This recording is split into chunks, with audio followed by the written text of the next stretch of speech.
Muling binuksan ang palasyo ng Malacanang para sa mga bata kaugnay sa Balik-Sigla, Balik-Saya ngayong taon.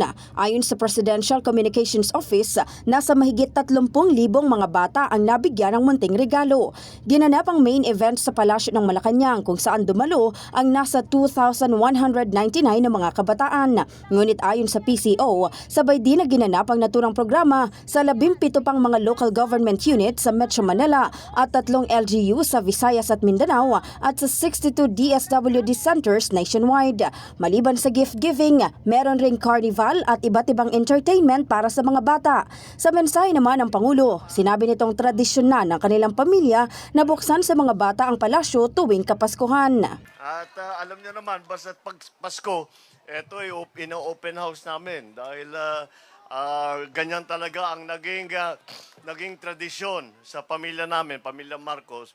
Nung bata pa ako at dito pa kami nakatira, basta't Pasko, meron kaming handa para sa ating mga maliliit na naalagaan. Kaya nandito po tayo ulit. At dahil kagaya nga ng sabi ko, ang Pasko naman ay para sa mga kabataan. Kaya tinitiyak natin na kahit sino at napadpad sa malalayo sa kanilang pamilya, sa kanilang mga mahal sa buhay, ay kahit papano ay meron din silang Pasko. Samantala, pinasalamatan rin ng Pangulo ang mga nag-organisa ng programa sa pangunguna ng DSWD.